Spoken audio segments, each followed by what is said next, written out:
Hi, everyone, and welcome to the AwardsWatch Emmy podcast. This is Emmy podcast number 19.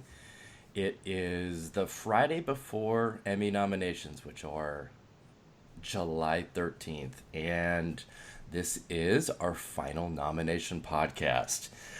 Today, I've got a pair of really awesome Emmy experts. I have Jonathan and I have Peter from AwardsWatch. Hi, guys. Hello. What's up? All right. So in the previous podcast, we did cover some limited series TV movie contenders and writing and directing and guest acting categories.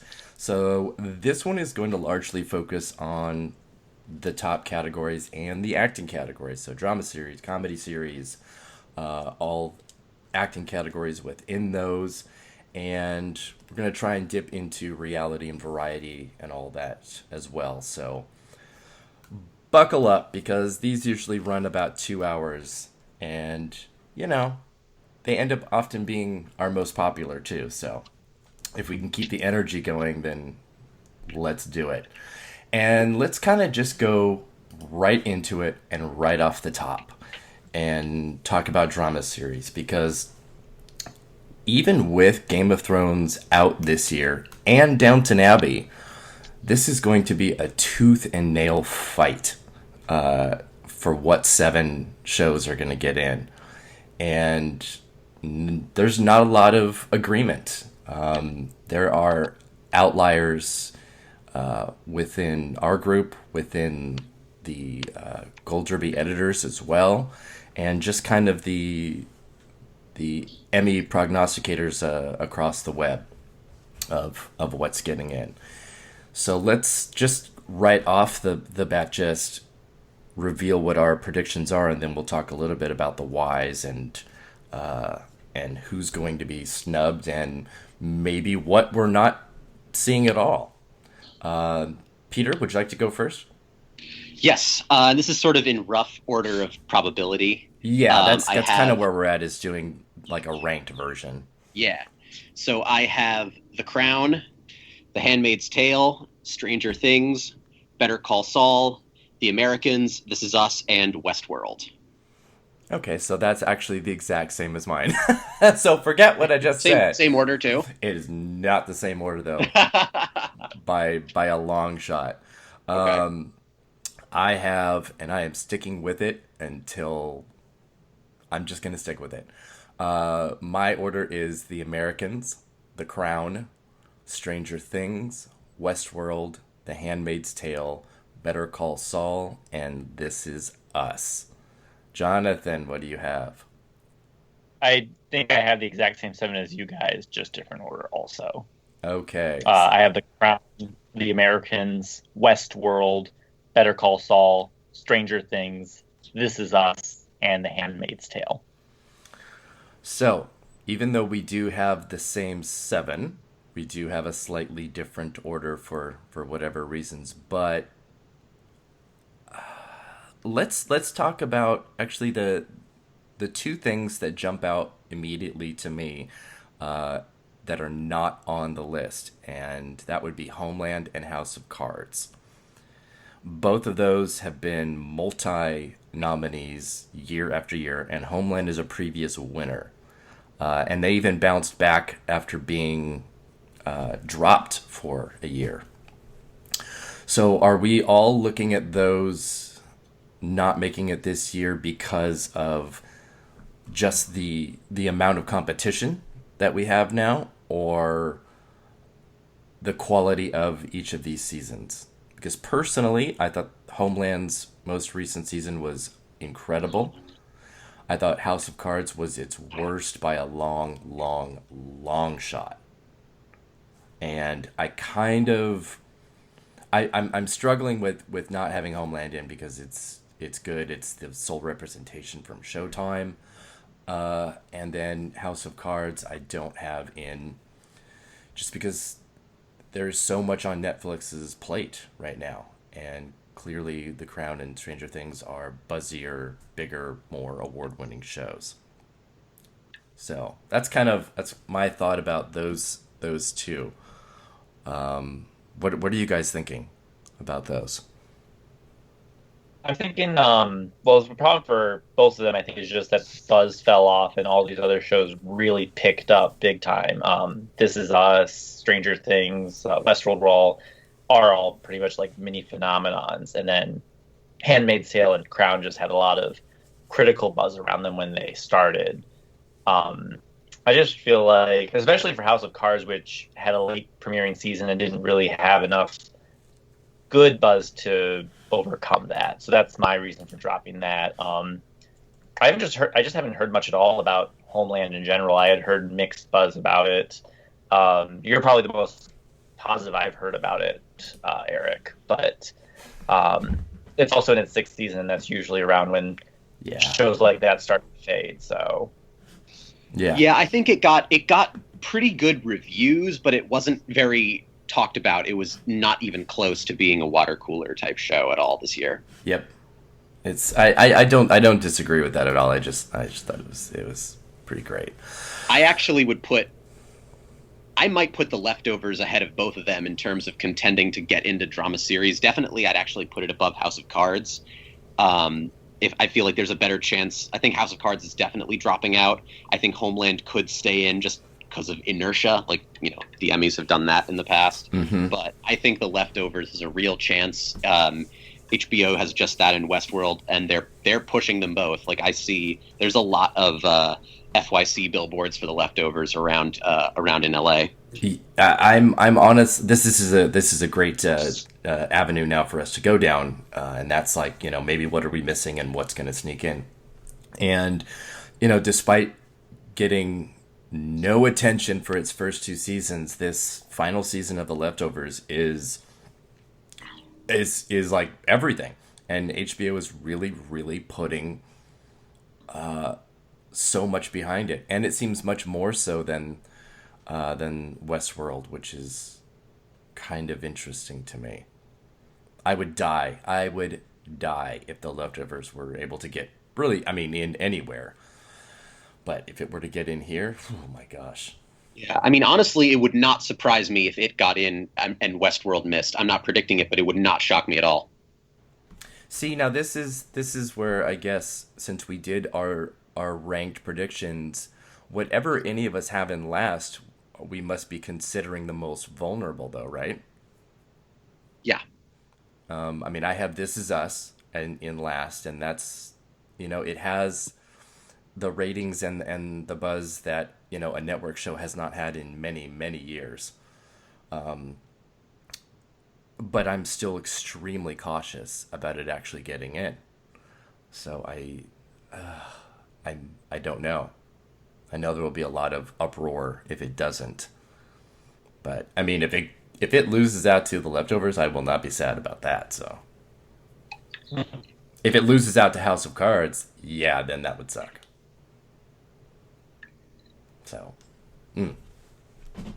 I'm curious. I'm curious about what you just said about the Westworld, though, Peter. Why are you thinking that it's that replaceable? It aired a long time. It's weird because I have it in for a decent amount of nominations, but it aired a long time ago. It has a following, but it also has like its fair share of detractors. So. It didn't. I mean, it did well. It did well in the ratings for HBO, but it feels like it was a really long time ago that it aired. That's the main reason. You know, it's a strange argument because sometimes, you know, when a show is mid-season, or especially if it's, you know, an Amazon or a Netflix show that drops the whole season, when it's next season, you know, ends up near the voting period, sometimes that really benefits the show and keeps that previous season at least in the forefront of people's minds. But I'm not so sure, honestly, about the time thing, you know, for something that aired in September. I don't know. I don't. Yeah. I think it depends on the show. Like, you know, you have to look at these things. Like, I definitely go against that conventional wisdom in predicting other categories and other shows. I think you really have to look at it on a case-by-case basis. And I think with Westworld, it feels like it aired a really long time ago. Yeah, but I mean, it was after Stranger Things, even. Yeah, but Stranger Things feels like it's... My point is Stranger Things feels like it's stuck around in the conversation more. I think it did because it won SAG, it won PGA. It did extremely well with the industry awards. And Westworld did too, nomination-wise. It hit absolutely everywhere. And if it's not, with The Crown as like the highest nomination total for a drama, I'll be super shocked. So I just it would be a very strange thing to me for it not to make it in. Because that would mean that The Leftovers would essentially have to. Because HBO doesn't lose out here. Right. And that's kind of why when I look at my list, I'm like, okay, I have Better Call Saul, and that's everything that AMC has behind it. Hulu is, certainly positioned itself to be a player this year. HBO has Westworld. Netflix has two things. I'm looking at things, network based and as well as buzz based. So, okay, cool. Are there any other things that we might be kind of on the periphery that we're just not thinking about? Because I guess we should mention Mr. Robot just because that was nominated last year. Exactly. That's another show that aired so long ago and kind of had it wasn't disliked, but it didn't have the buzz that the first season did. Yeah. So I guess that's always a possibility that could show back up, but it seems like the buzz has kind of fallen off on that show. Yeah, I absolutely disagree. I mean, agree, and it is one of those things that sort of feels like maybe a one and done. Yeah. Oh, this is so weird. I'm over at Golderby's list right now with their editors, and there are some really strange placements and things with drama series. There are 1, 2, 3, 4, 5 of them that have This Is Us at number 1. And 1, 2, 3, 4 actually have The Leftovers making. How does that? I always am interested how the editors break it down, because a lot of the time, the old guard, like the Tom and those guys, they see things very differently than some of the younger ones on there, like Riley. It is, and actually, is it right? The older? Is it like the old guard type guys who have This Is Us? It's not, because interesting. The older ones, like Paul Sheehan and Chris Beecham and Tom O'Neill, have This Is Us at number 1, but so does Marcus Dixon, so does Daniel Montgomery, and those are the new young guys. It's so strange. Interesting. I'm really surprised by that, but I'm excited by the idea of The Leftovers. I don't get my hopes up. I just don't get my hopes up. It's too heartbreaking.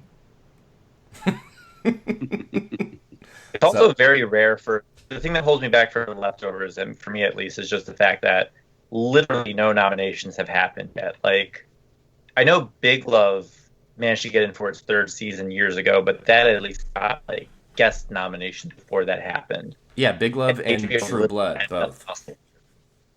I think True Blood for its 2nd season that it got in. Yeah, I think 2nd or yes. Yeah, I feel like that would have gotten. Did that get tech nominations though in its 1st season, which not even The Leftovers has managed? Makeup. No, Leftovers has nothing. Oh, this. Yeah. You'll like this, Peter. Only 2 of them even have Westworld at all, and they're both at number 6. Very interesting. Wow. That. Huh. Yeah. Wow. Jeez. But see, then they don't even have. Oh, that's so weird. It's so strange. Somebody's going to be super wrong next Thursday. And Tom has both House of Cards and Homeland, so okay, good. Of course he does. So, and if he's right, and the Television Academy is just that low-key basic, then there you go. That conservative, if you will. Yes, exactly. Yeah, and you know, and in comparing, you know, Gold Derbies with ours is not intended to be shady in any way. It's just to really explore the differences between, you know, our group and their group, and they have an insight that we don't have, and I totally give them that. But it's surprising. So okay, cool. Do you guys want to go to just more series, or should we get into stay with drama and go to the drama performances? I think that's what we should do. That sounds good. Yeah, let's do it. Okay. Lead actor in a drama series. Oh my goodness. This feels like it's also potential for some surprise ins and some surprise outs. I will go first. I have Sterling K. Brown for This Is Us, Matthew Rhys, The Americans, Bob Odenkirk, Better Call Saul, Rami Malek, Mr. Robot, Kevin Spacey, House of Cards, Liev Schreiber, Ray Donovan. And I don't feel good about that bottom three at all. Jonathan, what do you got? Very similar. I have my ranking. This is my ranking, and most likely, I have Rami Malek, Matthew Rhys, Bob Odenkirk, Kevin Spacey, Sterling K. Brown, and Anthony Hopkins for Westworld. Yeah, I can see that. I can totally see that. Peter, what about you? I have Sterling K. Brown, This Is Us, Bob Odenkirk, Better Call Saul, Matthew Rhys, The Americans, Rami Malek, Mr. Robot, Kevin Spacey, House of Cards, and Paul Giamatti for Billions. Oh, what? What? That, you know, Yep. there's a lot of sense to that, because at least it's a lateral nomination for Showtime. Exactly. I think I predicted him last year, but so that's why I'm kind of erred away from him. But Showtime has a strong track record in this category, so I might be in the wrong in not predicting any of their guys to make it. And of course, they love him.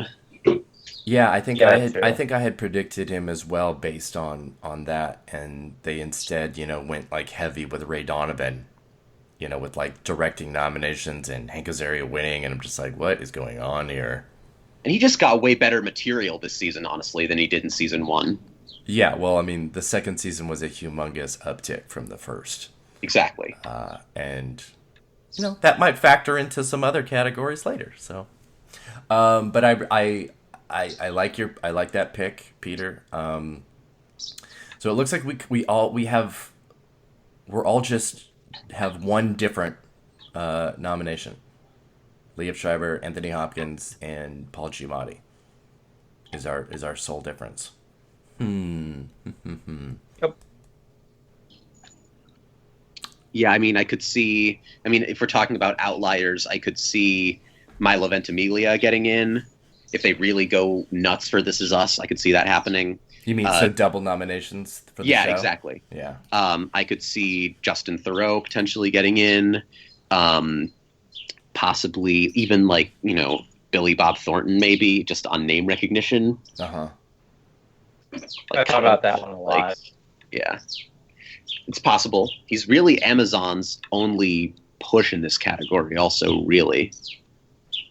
Yeah, I know there's one person over at Gold Derby predicting him. There's Matt Noble has Kyle Chandler making it in again. Tom has Ian McShane making it in for American Gods, which is pretty risky. Ooh. Interesting. I'm always now kind of worried about, you know, shows that have double leads in single categories. Yeah. So I don't know. But I think those are probably the was outliers. 2000. I'm just looking. Was 2002 the last time that happened? 6 Feet Under. I'm just looking it up right now. True Detective got both right. McConaughey and Harold. Yeah, of course. Yeah, of course. I forgot that they were in drama series that one year. Yes. Yep, they got a little cocky there. Nick Pizzolatto, cocky, never. Exactly. I don't know. I feel like that double nomination was such an easy call, and Yeah, and the opposite would have been the shocker. true. Oh my gosh. Yeah, it's I'm not really seeing a lot outside of this that makes sense. I can see Justin Theroux maybe, but I mean, I feel like the show would have to earn a handful of things outside of that. I mean, I could see, Damian Lewis maybe getting in instead of Giamatti, but I just think Giamatti had a much better season overall, just in terms of material he was given. Yeah, I would agree. And I mean, they're both previous Emmy winners, so it's not like they're strangers. So maybe they Pierce both Brosnan get for in. The Sun. Totally happening. I, I'm a little concerned about Kyle Chandler making it again, though, just because we all didn't predict him last year, and he still made it in, and Yep. who freaking knows with Bloodline especially after that win for Mendelsohn last year. Yeah. So That was really a head scratcher. I don't even know still what to make of it. But yeah, I can see that too. I can look at my list, and like I said, my bottom three: Rami Malek, Kevin Spacey, Liev Schreiber. I have very little faith in, and I can see any of those three being dropped for a Billions guy or Hopkins or Chandler or Thoreau. So this isn't a category that I have a whole lot of faith in outside of. I mean, even though I have Sterling K. Brown at number one, that I'm even worried about. I feel like he's about as safe as you can reasonably expect a first timer to be in this category. Like, he's just, especially, he's gotten such great praise for the show, and then, he got all the praise for OJ last year, and he's going to be in Black Panther, and like he's blown up. And Marshall in a couple of months. So Yeah. he's got a great year. Or at least a great second half of the year ahead of him. So yeah, I mean, I have him at number one, so I feel good. But then at the same time, I still feel that This Is Us is shaky. He could be like the only thing that gets in. Well, maybe not the only thing. But I mean, I certainly have faith in him over Milo Ventimiglia. That's for sure. Yes, definitely. And it would be actually terrible if Ventimiglia got in and Brown didn't. That would be so bad. Now that I think about it, Oh man. that would be really awful. So I'm just gonna. I mean, I wouldn't. Ventimiglia might be in seventh place for me. He's a veteran. He's been around for a long time working in TV. He's a very well connected guy. He has a lot of friends around town. Yeah. So I wouldn't sleep on him. Did you say you would sleep on him?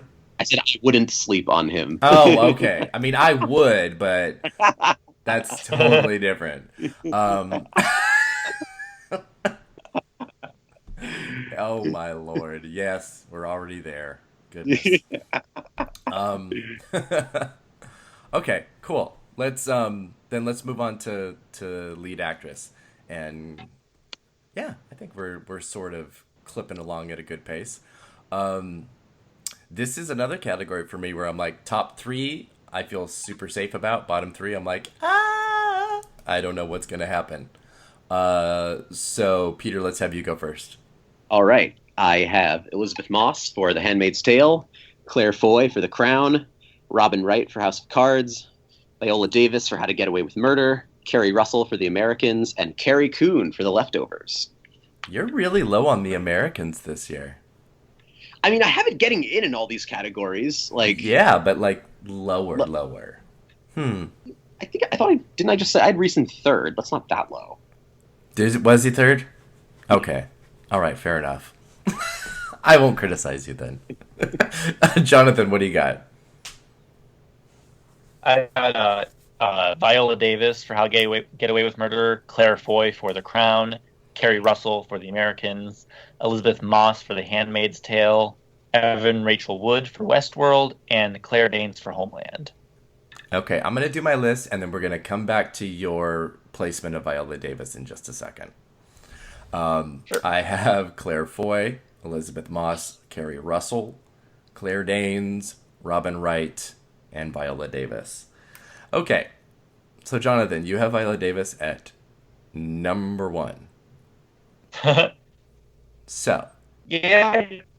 I would probably put Boy above her right now, actually, looking at it now, but I just feel like she still has strong enough buzz, and she's coming right off that Oscar win for Fences still, so even if the show hasn't quite had like the Viola Davis moment, I think she'll be good for a coattail nomination in this category for at least another year or two. Just from her being Viola Davis and having that win, Emmy win a year ago. Because there isn't too much new in the category outside of Foy or Moss, really. no. Or I guess Wood too, but There is with Coon, but yeah, I'm with you there. Yeah, it's just, I mean, I have her in last, and you have her in first, so I have to look at that and go, am I crazy or is Jonathan crazy? Because that's probably the leftover placement from months ago, but I would probably shift her around. But I feel really confident about that top 4. I'd be shocked if any of Davis or Foy or Russell or Moss miss. I get that. I get it. I should probably move Davis up a bit, but because you're right, I think she is somebody that can withstand her show not getting nominations and her still getting in. Obviously, she'll have afterglow love from the Oscars, and she is a previous winner here. She was the first Black winner in this category in the 67 years of the show. First ever. Mm-hmm. That was major. And strangely enough, I thought that she was going to win last year because she had the baitiest tape ever. I mean, it just doesn't get more baity than crying in Dead Babies. It just doesn't. And she didn't, and she lost. So that was a bit of a surprise. And that's, I think it might be why I'm leaning a little bit to her being potentially vulnerable. And Robin Wright, I think, only is vulnerable if the show is. She's got a really good year. She has that. She has Wonder Woman, and she has Blade Runner in October. So she has visibility. But I don't feel great about her in there.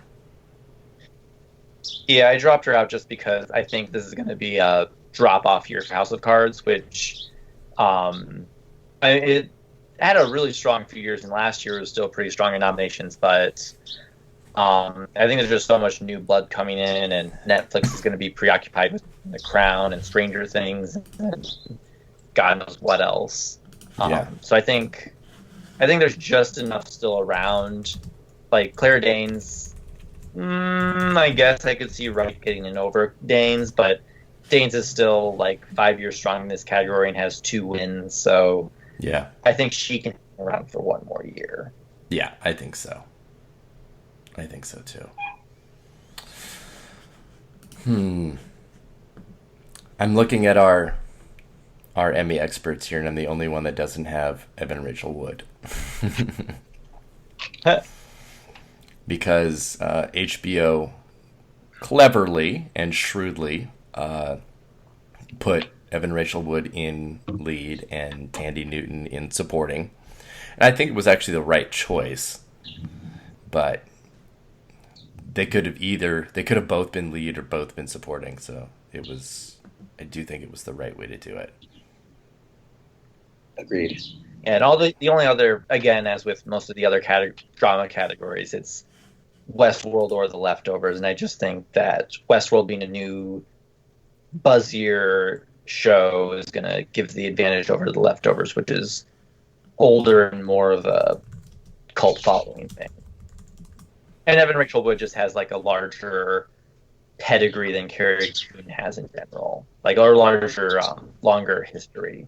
I mean, Evan Rachel Wood, I mean, she has a longer history and she's a bigger name, certainly. But I think you could make the argument that Carrie Coon, with her theater background, is seen as more of an actor's actor, and that could play to her advantage.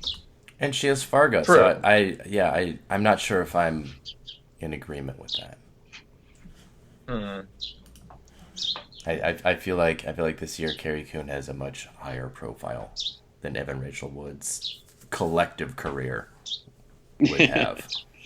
Right.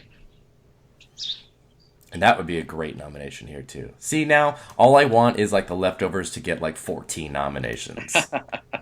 And then I'll be super happy. Let's see what they have over here. Robin Wright. See, there is a couple of Carrie Coons and a Christine Baranski mention. Yeah.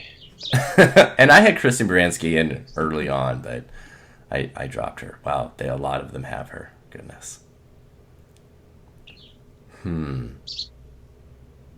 If Baranski had gotten the nomination last year and basically gone 7 for 7, I'd feel more confident, but Yeah. the fact that they dropped her last year, and the fact that they're now on CBS All Access, which gets, 60 viewers total?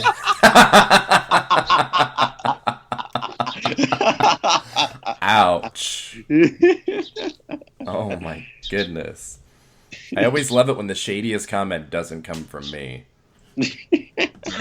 Damn. But yeah, They're all CBS interns. I mean, yeah, it's like signing in with different emails. So yeah. But, no, yeah, you're right. It's a totally valid argument that the irony of something called All Access probably just does not have the access of normal avenues of television. It just doesn't. So I will say that I have the good fight, I think, somewhere in guest acting, but that's just because the guest acting categories this year are rather poor on paper. So yeah, I that's do just too. kind of me. I was going to say shitty, but you put it much better. Yeah, I mean, I have Carrie Preston there too. But I hope Baranski doesn't make it in, so I don't have to watch that submitted episode with whatever she submits. So, yeah. Okay, let's go to supporting actor in a drama series, which is potentially going to be my favorite category of the nominations if something happens that I want to happen. So with that, I will actually go last because it's my show. Peter, what are your predictions? All right. I have John Lithgow for The Crown, Jeffrey Wright for Westworld, Jonathan Banks for Better Call Saul, Ron Cephas Jones for This Is Us, John Voight for Ray Donovan, and Michael McKean for Better Call Saul. Great choices. I like that. And Jonathan, what do you got? I have Jonathan Banks, Better Call Saul, John Lithgow, The Crown, Ron Cephas Jones, This Is Us, Jared Harris, The Crown, Jeffrey Wright, Westworld, and Giancarlo Esposito, Better Call Saul. All right. So I have John Lithgow, The Crown, Jeffrey Wright, Westworld, Ron Cephas Jones, This Is Us, Jonathan Banks, Better Call Saul, Mahershala Ali, Luke Cage, Ooh. and Asia Kate Dillon, Billions. And I know how risky this is. Because I just put Ollie in for Luke Cage just a few days ago. Because I had Jared Harris, and it's crazy that he's in 5 episodes. He would have been such a perfect guest contender. If you know what? I actually I've been using the Gold Derby the Gold Derby thing to keep track, and they don't have Asia Kate Dillon on there. So I've just been. I guess I would drop. I don't want to drop Michael McKean. Fuck it. I'm dropping John Voight. I'm calling an audible. I'm dropping John Voight, and I'm putting Asia Kate Dillon in. Fuck it. Why are they not on there? Gold Derby. What the fuck? I know, and I'm actually really doing it. I'm calling an audible. I'm kind of surprised because this is certainly a year of visibility of gender fluidity, and most especially was Asia Kate Dillon's letter to the Television Academy about category submission, and how were they going to handle, do I submit in actor or actress if I don't identify as male or female? How do I do that? And the Television Academy was extremely open to whatever they wanted to do, because there are actually no bylaws in the Academy rules as to where a person can or needs to submit, unless, we're talking about guest versus supporting. And which actually I did not know. So that was a very enlightening for me. And then the response from Asia K. Dillon was that they went into, hold on one sec, sorry, went into the origins of the term actor, and that it was non-gender specific, and that's where they decided to submit. And it's a great story, it's a great outcome, and it's certainly a year for it. They got that visibility on the MTV Movie Awards, for better or for worse. But I feel good about it. I'll be disappointed if it doesn't happen, but I won't be surprised. But I think it would be an exceptionally cool nomination. Yep. Yeah, I remember when the story first broke, and I was like really impressed and thought that would be really cool. But I feel like there hasn't been quite enough buzz afterwards to really have a follow through on that, and especially since Billions is kind of a non-existent show for the Academy. But I would love it if that happened, just because that would be a really good story, I think, for them, and just kind of for the visibility of that in general. Yeah. So, and beyond just the visibility, like, they deserve it. Like, Taylor is a really tough part just on its face. They have to convey like a really complicated inner life to a character that on the surface is supposed to basically be a robot, but they did a really good job of suggesting all these different conflicting emotions and things that are going on there. Just on the merits alone, it's an incredibly deserving performance. It is. It also is as a written character too, because it has to. Taylor as a character has to traverse both being a gender non-binary person and explaining that to people in the workplace, which essentially is also explaining it to the audience, as well as being a fully fleshed human. Exactly. And that's always a tough thing.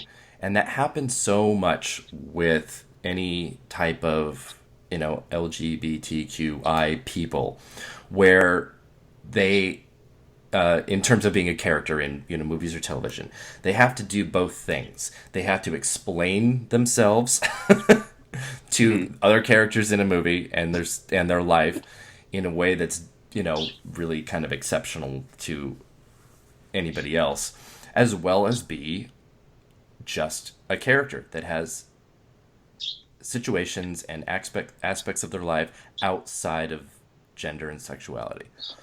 And I think the show does a fantastic service to Dylan and to Taylor as a character, and it's progressive to a really exciting degree. So I know we're spending a tremendous amount of time on this, but if it happens as a nomination, it's going to be history making, and so it deserves a lot of conversation. It's unfortunate that there aren't more predictions for that, but I guess not terribly surprising. Yeah. Especially with, Jon Voight Ugh. potentially just getting in again and again and again and again. I'm sorry. I have to go, lean over my balcony for a second. Yeah, I'm with you. The Michael McKean thing is really interesting though, because I think a lot of people predicted that it would happen before, but that show is really packed with supporting actors right now. And in terms of material, what he got this season just leaps and bounds ahead of anything previously. Yeah, and it's what makes a prediction of him really, really solid, I think. And it isn't like the Emmys don't stack up on predictions. 3 Game of Thrones actresses got in last year in supporting, so they are not afraid of that if they like something. Totally. Yeah, I guess just problem also you have Esposito coming in, and I haven't caught up on this season of Better Call Saul, but neither have I. The fact that good. I won't say anything. I do know about the courtroom episode. That was one that seemed to get a lot of praise for it going next level, and sounds like it would be great to give McKean that push. But it just seems like a case where the Academy likes to go with what they recognize. So that's why I have Esposito in right now, even though I have him in at 6th. So this category has a lot of fluidity potential. It just depends on what the Academy is watching, I guess, and what they're in the mood for, or what's at the top of their ballot, A or Z. Yeah. All right. So okay, since we can kind of jump off of that then, since you have Esposito in your 6th spot, who is your 7th?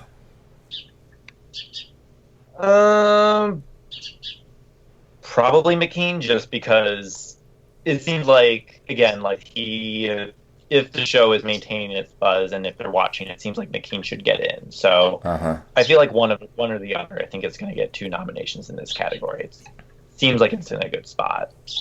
And Peter, I would have to assume that's yours too, since you just switched out, right? Yeah. Yeah. I switched out Voight. Oh, you did. That's right. So yeah. So is Voight your 7th? Yeah, probably him or Esposito. Yeah.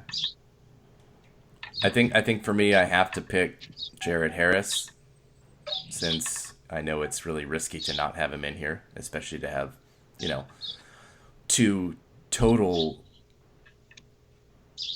potentially, surprising nominations, and then not have somebody that should be pretty safe like Jared Harris. So I think it's I think the logical side of me would have Jared Harris in over Ali or Dylan, honestly. I really hope you're right, Eric. I would love for Ali to get in. He was so good. It's I'm going to use the argument for him, and I'm going to sound like a hypocrite in terms of Jared Harris. But I mean, spoiler alert. One thing the Emmys really do like are single season characters in the supporting categories. They have proven that in the past. So I can see that. And I mean, talk about somebody that has potentially can, build off of an Oscar win. I think Ali could absolutely do that. Yeah. So, I mean, I would love for it to happen. It's I should actually put Dylan above Ali, because a nomination for a show like Luke Cage in a category, in a top tier category, just seems really risky.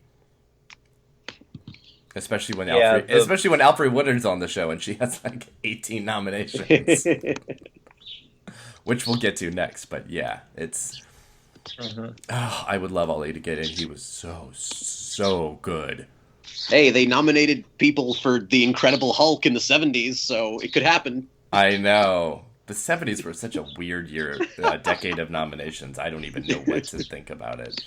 Bionic Woman and stuff, and it was just like, what? It would never happen today. No way. Okay, let's actually then move into supporting actress, because this is a category that is going to be absolutely turned on its head from last year, because 4 of the 6 nominees from last year are not returning. And that means that potentially only 2 from last year will, but most of us are not even predicting that to happen. And I think it's realistic that this is going to see 6 entirely brand new actresses in this category. And I'm looking at some of these most from first season shows too. Goodness. Okay. So, I will go first. I have Thandie Newton for Westworld, Margot Martindale for The Americans, Vanessa Kirby for The Crown, Millie Bobby Brown, Stranger Things, Chrissy Metz, This Is Us, and Patricia Clarkson, House of Cards. Sorry, Winona. Peter, what do you got? I have Chrissy Metz for This Is Us, Thandie Newton for Westworld, Millie Bobby Brown, Stranger Things, Winona Ryder, Stranger Things, Maura Tierney, The Affair, and Ann Dowd for The Handmaid's Tale. I had Ann Dowd in for a while. Jonathan. Thandie Newton for Westworld, Millie Bobby Brown, Stranger Things, Winona Ryder, Stranger Things, Chrissy Metz, This Is Us, Maura Tierney, The Affair, and Vanessa Kirby, The Crown. Okay, so both of you guys have one of the 2 nominees from last year returning, and that's Maura Tierney, and I do not. And for the record, the other potential returning nominee from last year is Constance Zimmer for Unreal, which is unlikely. Yeah, that's putting it nicely. Yeah, and wasn't last year the first year that they were flipping the ballots, where some of them were A to Z and some were Z to A? Yeah, I think so. Yeah, I think that's right. I remember us talking about it on the podcast last year. Yes. Granted, that show also got a writing nomination, so it wasn't like hers was... Yeah, that's not happening. Totally random. Yeah, that's certainly not happening this year. Oh my god. Talk about a show that had such a cool first season and a total what the fuck second season. Yeah, it totally pulled a Desperate Housewives. It was... Oh my god. It was unbelievably bad. The finale, I don't remember the last time I got that just angry watching an episode of television. I was so angry. It pissed me off because they did such a shitty job with a topic that really was potentially great for that type of show. And it was just garbage. It was garbage. But anyway. So all because Noxon left. Yeah, that's a really good point. I'm basically not even joking though. That's basically what the writer's room completely fell apart after she left. Yeah, that makes a lot of sense actually. Oh my god, I feel like such an outsider with my nominations here, my predictions. Not having Winona Ryder, not having Maura Tierney, and having Patricia Clarkson and Margot Martindale in instead. But, I mean, Martindale is in supporting this year, and she was one guest twice, 2 in a row, last year and the year before. So if there was ever a name check for me, this is it. I had her in for a while. I dropped her again because it seemed like people were unsure about her placement for a little bit, but I guess she is officially supporting now. But my main thing, I guess, is that the record of actors jumping from guest to supporting is almost non-existent. I don't want to say completely non-existent, but I can't think of any examples in my time of following the Emmys of someone. Well, Alan Cumming. Mm-hmm. Yeah. Okay. Alan and Cumming. Uzo did it. Yep. For Orange is the New Black, I guess. Yes. Yeah. Which is somebody we should be talking about in this conversation of this category in a little bit. Yes. But I mean, it's gonna, when I can see and know that Margot Martindale can win a guest Emmy for 2 minutes of drinking coffee at a fucking table. I know she can do anything. And every single scene that she had this year was sitting at a fucking coffee table having a 2-minute conversation. Nothing has changed for her except the amount of episodes that she was in. It is criminal that she was able to win, even get nominated like above Lois Smith. We need to look into reports of Russian collusion with Margot Martindale to get nominated for a supporting actress Emmy. Where is Louise Mensch on this? I'm serious. My God. And I love her. I love Margot Martindale. And she was goddamn hilarious on BoJack Horseman. Oh my God. I love her. But she should not be here. Mm-hmm. I hope she doesn't show up, but I'm absolutely going to predict it happening. It's too much of an Emmys thing to do. I'm disappointed you didn't predict Alfre Woodard, Eric. I was really close to it, but that would be so awesome. I had that 1 year that she was on. Oh God, now I don't even remember the network the show was on. Copper. And I predicted her. Oh, it was on BBC America, wasn't it? I think you're right. Yeah. And I'm like, this woman has 18 nominations from 17 different shows. She has a breadth that nobody else has. Nobody has that varied amount of nominations. And so I was like, yeah, of course she's getting into guest. And she didn't. But, nobody watched that show and nobody gave a shit. But she was always a person that I was like, well, she can rise above that because she's Alfre fucking Woodard. I would love to see her in this. Oh my God, her and Mahershala Ali getting in this. I will do cartwheels that morning. I have her in my guest comedy predictions for Unfortunate Events. But... Me too. Yeah. A lot of people do. I think that makes more sense. I didn't get to her episode. Yeah. I think I stopped watching after like 2 or 3. Guest categories, I think, are a little more receptive to that.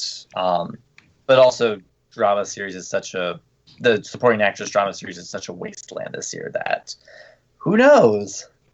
Yeah, I mean, you guys have Kirby in. I probably have her in 7th place. If they really go for Better Call Saul, I could easily see Rhea Seehorn getting in. And that's absolutely the case. And if they go deep on the show, then sure, she's making it in. Because I think a lot of people thought she was going to last year as well. And, it's absolutely possible. Yeah. I mean, it could always be a case like Breaking Bad, where Anna Gunn was good for so long, but they didn't get around her until 4th season of the show, I think. So they could always just be a little behind on it. Yes, definitely. All right, let's talk a little bit about Uzo Aduba, because she is absolutely a potential spoiler in this category. She is a previous winner. She just won the SAG again. Like, how? Well, they awarded Alec Baldwin literally 7 years in a row. Yes, so. they did. Those guys make the Emmys look radical with their nominations. Very disappointing. They've gotten a little better recently, but not that much better. Not that much. But Aduba, I feel like I think it's just a case of Orange is the New Black has had such a bizarre awards trajectory, which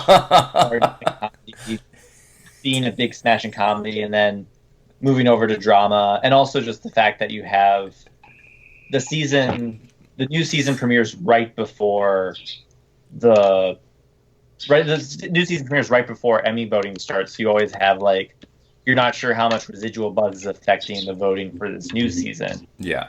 So it's kind of weird. Yeah. Did you say trajectory though? Instead of trajectory, because that was amazing. I'm dying. That was so funny. Yeah, I feel like a dumbass for not having, Tierney or Aduba in here. It feels so risky. Or Rhea Seahorn. I mean, we're gonna see lines in the sand on the 13th. I think, of shows increasing and doing better or just being dropped off. And that's why I just feel I'm like, why do I have Patricia Clarkson in? It seems crazy, but then 8 of House of Cards' 12 nominations last year were acting nominations. 8 of them, which is insane. And we didn't even talk about Michael Kelly in supporting actor. If they just name check House of Cards, then that show is still getting in a bunch. But that is also a show that has less submissions and less potential than last year. Paul Sparks, who made it in guest, didn't they have like 4 guest actors last year? Yeah, they did. Yeah, that was beyond. He's been elevated to supporting, and so that show actually has like, oh my god, he's that guy. I can't even talk about him. They have like 5 or 6 contenders now in that category. So I feel like they're just sort of it's not going to happen there. But Patricia Clarkson, I think, is really the sole person that would make it in here. But her character was so bland. She was almost as bland as how they write Robin Wright's character. I was going to say, a bland character on House of Cards, I'm shocked. Exactly. There are more robots on House of Cards than there are in Westworld. You know what? Like, every fucking character on that show is bland. Even Frank, he's like the most bland possible version of like a hammy villain. Mm-hmm. He sucks. Fuck that show. Yeah, I feel like I'm probably going to switch out Patricia Clarkson before I post our official predictions on the website, and I do have her in last for that reason. I'm like, why don't I have Winona Ryder in here? She's awesome. It's killing me. This category is killing me. Anyway, I'm so frustrated.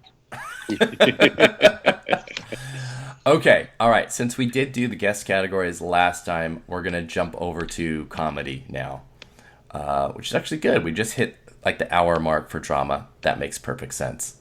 So let's do it. I will go first, and here are my rankings for comedy series. Master of None, Veep, Atlanta, Blackish, Silicon Valley, Transparent, and Unbreakable Kimmy Schmidt. Peter, what do you got? I have Veep, Master of None, Atlanta, Transparent, Silicon Valley, Blackish, and Unbreakable Kimmy Schmidt. And Jonathan. I have Veep, Silicon Valley, Atlanta, Master of None, Transparent, Blackish, and Unbreakable Kimmy Schmidt. So we all have the same 7, which is not terribly surprising for this. And we all have Kimmy Schmidt at the bottom. I might put Silicon Valley ahead of Transparent, actually. Yeah, I'm doing that. Okay. Yeah, I did too. I have Transparent pretty far down now. Yeah, so I'd put Silicon Valley in 4th and Transparent in 5th for me. Yeah. And I am alone in having Master of None above Veep. I realize that. And I have a lot of that with these, and these are just nominations. We haven't even gotten to the winner predictions yet, but I'm sure I will still predict Master of None to win. Just for the elevation from season 1 to season 2 was phenomenal. Oh yeah, it was great. Outrageously good. So with this list, we do not have Modern Family. Thank God. Which means that there will be just the single representation of network from Blackish. And I guess we all feel pretty comfortable that this is the year, even though we thought last year was going to be the year. Yep. Yeah. Because I know there are still some people predicting Modern Family to get in. It's not terribly surprising. But, oh my God, Tom O'Neill is predicting Modern Family to get in over Master of None. Oh my God. What? Wow. Oh my God, there's people that have Blackish at number 1. This is interesting. That's weird to me because I feel like Blackish didn't have any episodes this year that came even close to matching their the buzz on Hope or The Word. Mm-hmm. I feel like the only episode that I heard much discussion about was the episode that addressed the Chris Brown controversy, I guess, and that was more for how #problematic it was. So, there were a couple of very special episodes, which it seems like Blackish is going to do now every year, to varying degrees of quality. Last year was much better than this year, much better.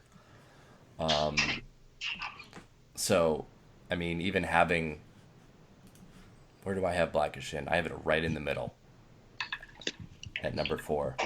I'm almost tempted to put it even further down because we also expected more nominations last year for the show than it got, and for a better season. right. So I Yeah, wonder. I was going to say they specifically pushed Hope for writing. Like, they made a really big push for that where it was the one they submitted, Mm-hmm. and it still didn't manage to make it in. So that seems not promising. Exactly. It is not promising. So I'm looking at my list and I will probably bump Blackish down a little bit to maybe like 5 or 6. Poor Kimmy Schmidt, you're always going to be on the bottom.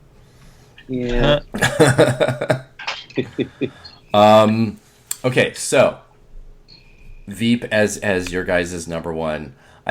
It makes sense. It's the reigning winner, and they did more with this season than I expected them to. It could have been pretty stagnant or pretty repetitive. Of course, it ends very repetitively, but still really good. So it makes sense. It makes sense. I don't really have any argument against it. But that ranking for me is more just about the nomination. Mm-hmm. I definitely don't expect it to win. Whether whoever that new winner is, I'm still not sure about, but I'm pretty certain it's not winning this year. So, but for nomination, it seems like the safest bet. Yeah, I think so too. But I'm also really confident in that top 5. Yeah, I'm just trying to think of the Bedlanta, Master of None, Silicon Valley, or Transparent Miss. Mm-hmm. Yeah, those all feel really solid. Yeah, and in looking at our lists of 7, there is only one freshman show on here, and that's Atlanta. I know it's gotten the most praise and attention, but could we see something like Fleabag or Dear White People get in, or are those probably going to be relegated to writing and directing potential nominations? Sorry, you go ahead, Jonathan. I was just gonna say I feel like those shows were like just a little too short of mainstream buzz to really break through. Mm-hmm. They both got pretty decent buzz. I feel like when they first premiered,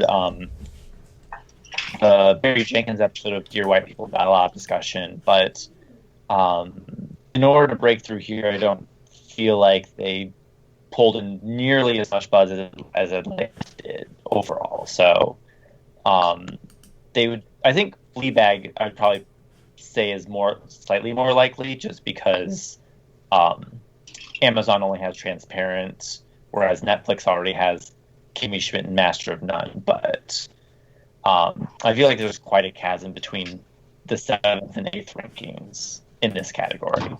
Yes. Yeah. Which then makes me ask, what is your number 8? What's yours, Jonathan? I honestly would probably say number 8 is Modern Family, just because, Emmys. Agreed. Yep, same here. Which is so sad and uninspired and depressing. But it's a fact. They just might not be ready to let go. Yep. Ugh, that's so depressing. All right. Let's check out the acting categories in comedy, and we'll start with lead actor in a comedy series. And Peter, why don't you go first? Okay. I have Jeffrey Tambor for Transparent, Donald Glover for Atlanta, Aziz Ansari for Master of None, Anthony Anderson for Blackish, Thomas Middleditch for Silicon Valley, and William H. Macy for Shameless.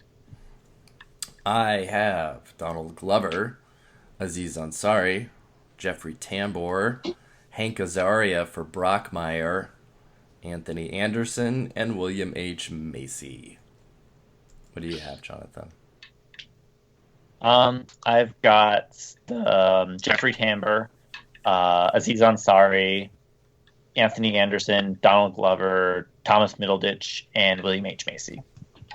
So I'm the outlier here with my Hank Azaria prediction over Thomas Middleditch, who finally just got in last year. Well, I don't say finally, but he got in last year. Yeah. The Azaria thing is solely based on his own Emmy history, and that's it. I don't have anything other than that I'm going on. So, and it's IFC. That is very fair. It's yeah. I should really put him in last. I have him in 4th because it's silly to have him that high, especially when Thomas Middleditch is right there. So, yeah, I'm. This I wouldn't be me if I didn't have like the one outlier in every goddamn category. But that being said, over at Gold Derby, looks like Daniel Montgomery and Chris Beecham and Paul Sheehan all have Hank Azaria in. That's interesting. That is interesting.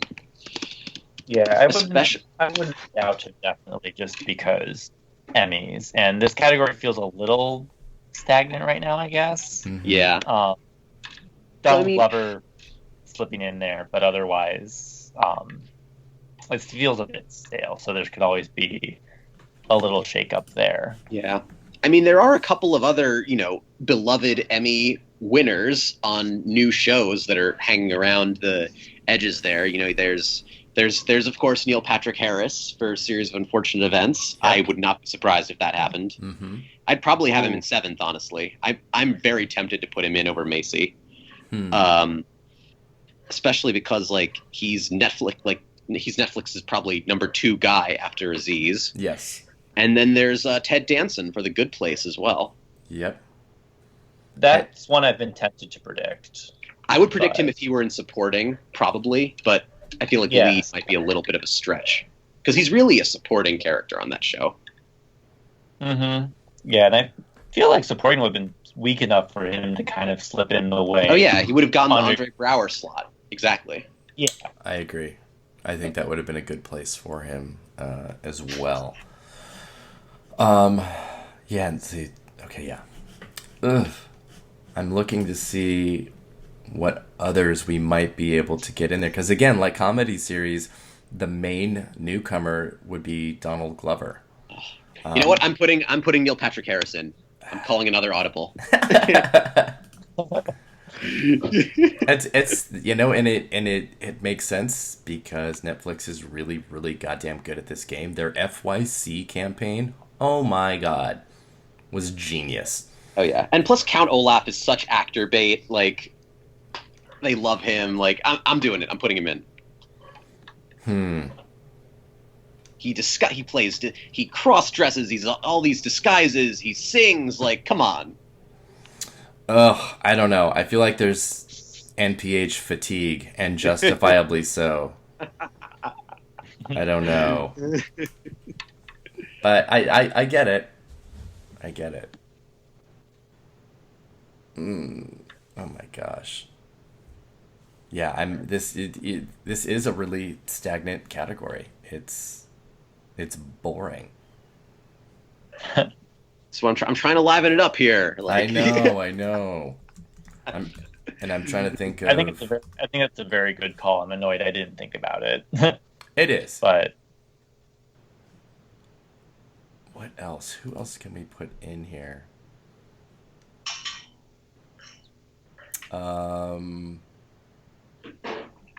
Like Tommy Dewey from Casual, maybe. I don't know how hard Hulu is pushing anything outside of Handmaid's Tale, really. I think they're putting all their eggs in the Handmaid's Tale basket. I think so too. I mean, I did, one of my Hey Emmys nominate these shows for difficult people because I would love to see that show all over the place. I'm not expecting it though.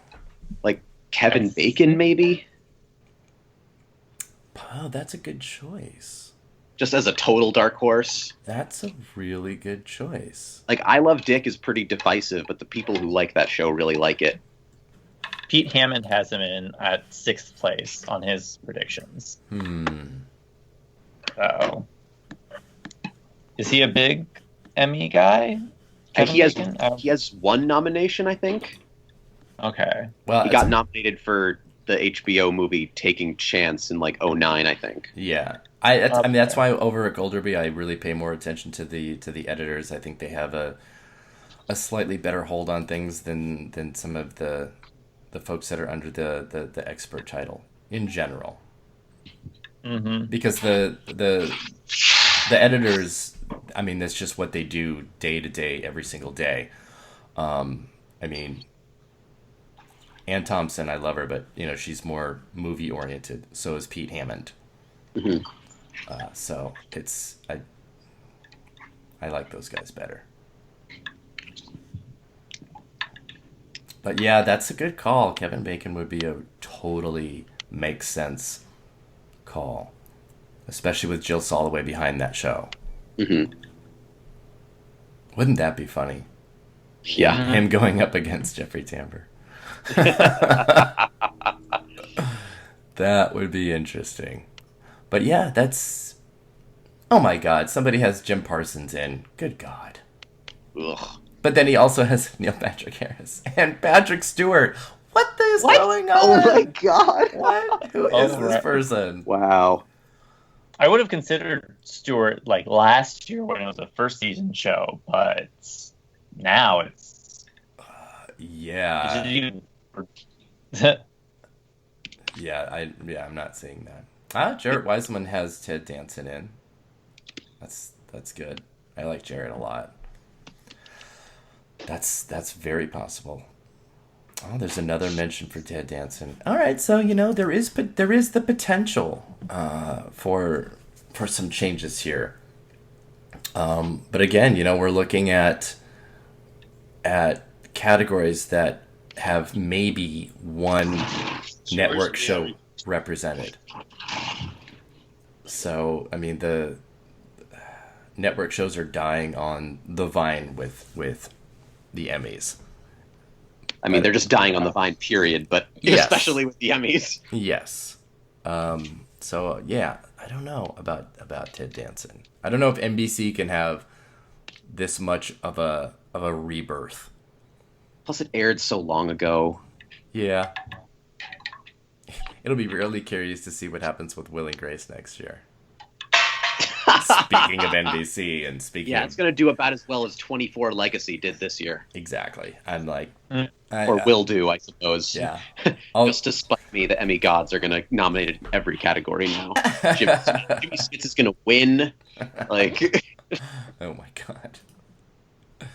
Yeah. Will and Grace isn't like only one of 3 shows to where every main cast member won an Emmy. In all categories, all 4 categories. Yeah. Yep. That's so bizarre. And there was that really fantastic nomination announcement when Eric what's-his-face was not nominated, like the only one not nominated. Oh, that was tragic. But it was also amazing. So I love that. Yes. They always, the Emmys always hedge their bets, and they put somebody in the nominations that they think is going to get an easy nomination. And most of the time they do, but then they don't, and then it's super awkward. Have they announced who's announcing? Yeah, this year it's Anna Shlumsky, who's, probably getting in, and Shamar Moore. So. I mean, it's because it's CBS, and he's got a new CBS action show coming. I mean, it's as thinly veiled as that. So it's kind of weak. All right, let's go over to lead actress, because lead actor is boring the shit out of me now.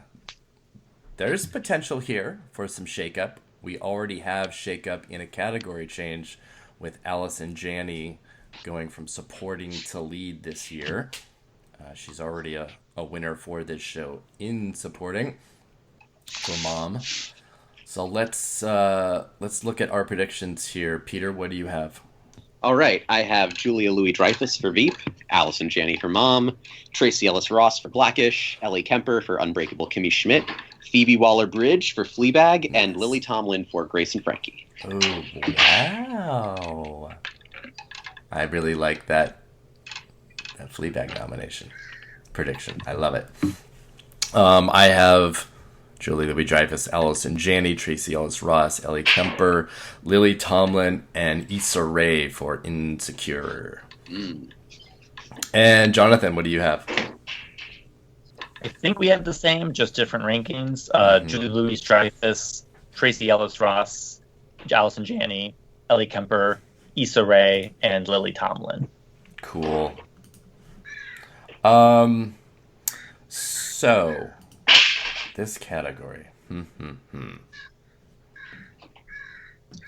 There's some potential. I want to drop Tomlin. I just feel like no one cares about Grace and Frank. Like, I know she's gotten 2 nominations, but it feels like this time last year when it was airing, there are all these like think pieces on the usual websites. Like, Grace and Frankie is like reviving the multicam, and like no one is writing about it. No one is talking about it this year. I really want to drop her and put probably Issa Rae in. I have her in 6th right now, just because. Yeah, I think there's a lot of there are some potential spoilers kind of waiting outside. Like, Waller-Bridge is someone I'm seriously considering, since Amazon doesn't have anyone in this category. She could definitely slip in. And then I was looking at the old Derby predictions, and someone has Tracy Ullman in there, which seems like such a potentially Emmy-esque choice. God. But yeah, I feel like the bottom's kind of fallen out on Grace and Frankie. So see, I want to think that, and then SAG nominated both Tomlin and Fonda this year. So I'm like, SAG is. It was always strange to me that Tomlin got in without Fonda, but. Well, Tomlin's more of a TV person. I think she's seen of as more of a TV person, and she has a lot of Emmy nominations behind her. I get it, but I think it's absolutely possible for Jane Fonda to get in this year. It would be unfortunate if it happened over Issa Rae, but I think it's possible. Is there no hope for Rachel Bloom? Oh. That's I would like to predict her, but it's so annoying because the reason why she didn't get in and why Gina Rodriguez before her hasn't gotten in is fundamentally the CW shows, even though now they put out some of the most acclaimed, certainly on broadcast network television, if not all of television, period. They're seen by people in the industry as a young women's network, and they get discriminated against for that. That's exactly what it is. Oh, it's 100% that, and it's terrible. And that was another show that was in that series. I'm like, this show needs to get real above the line nominations, and it needs to happen like now. God damn it! And she should. It was able to win Emmys, which is a first for a CW produced show. Well, I mean, a show that originated at the CW, because some WB shows that moved over were able to win Emmys. But yes. So it's gotten creative arts recognition. And I feel like the second season upped its game, and maintained its buzz. So that gives me a little bit of hope that maybe that could be around her. But I'd probably have her in like 8th place. I'm not even sure if I would do that, and it breaks my heart. Because, Tracy Ullman makes perfect sense. Jane Fonda makes a lot of sense. They could be, they could say Lena Dunham and bring her back. Or they could be... I could see Constance Wu happening. Oh, stop saying that. I want that to happen now. But again, that's another person that I felt like the buzz was higher last year for it to happen. So maybe not. But then, Minnie Driver, maybe? Okay. Speechless, maybe. Yeah, maybe. Catherine Hahn. That I could see happening.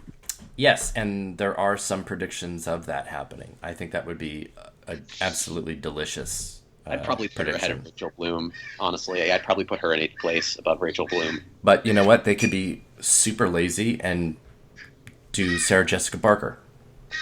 Oh, Jesus Christ! I didn't say that. Exactly. I'm kind of surprised everyone dropped her, because I know I had her in for a while, but then... I did for a long while. I had her and Issa Rae in because I'm like, come on, it's HBO. Yeah, and then Divorce sucked. Yeah, it was pretty bad. But any one of Lena Dunham, Issa Rae, or Sarah Jessica Parker could get in, but I feel they would be at the very bottom of the list. I mean, this category is so stacked with people who would be deserving of nominations, or even could conceivably be much stronger contenders if the field wasn't so huge. Even Kristen Bell or Gina Rodriguez, Emmy Rossum. There's so many people you could at least conceive of potentially getting in here. It's really loaded. It is, and outside of Emmy Rossum, I could Anna Faris. I could populate this category entirely with people who have not gotten a nomination here, or wouldn't likely over almost anybody on this list. Oh yeah, and that's a sad fact. This category is probably, when I do my personal ballots, probably going to be the hardest to fill out, just because there's so many, and there's even shows that aren't on the Emmy radar whatsoever that have great, incredible female leads, like You're the Worst or Search Party or Difficult People or all these others. It's so loaded. It is. I would love Justina Machado in One Day at a Time to get in. Sharon Horgan, we could be here all day just listing off deserving actresses in this category. That's absolutely true, and we're gonna get some form of this 6 or 7. Yeah, almost without question. So, but there's always a glimmer of hope. You have to always think that maybe something will get through. Because it's very, very possible. I always kind of think about the orphan blackened actress, that somehow managed to break through in its 3rd season and then win in season 4, which still blows my mind. It makes no sense to me at all. But that's what gives me hope for poor old Rachel Bloom, which hopefully, so long as it stays good, I feel like she can stay in contention. But it would be great. Probably not. I know. And there's actually somebody else from that show that I think even deserves to get in even more than her. But Donna? What's that?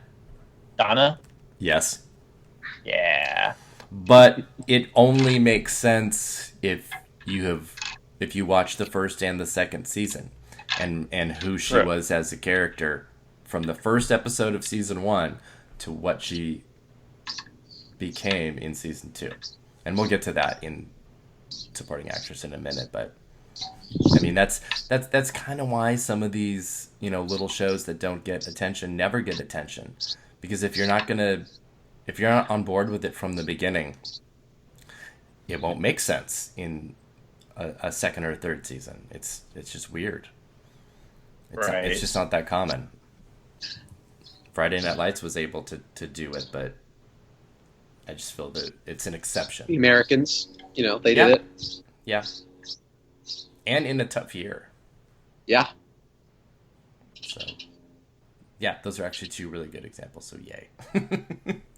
All right, let's go to supporting actor in a comedy series, aka the Alec Baldwin Award. Because why are there other contenders in this category? I will contend that. Will you? I don't think Baldwin's winning. Oh my god. Great. All right. Nice. Let's do this. You, sir, are an American hero. Yes, exactly. Let's do this. Peter, what are your predictions here?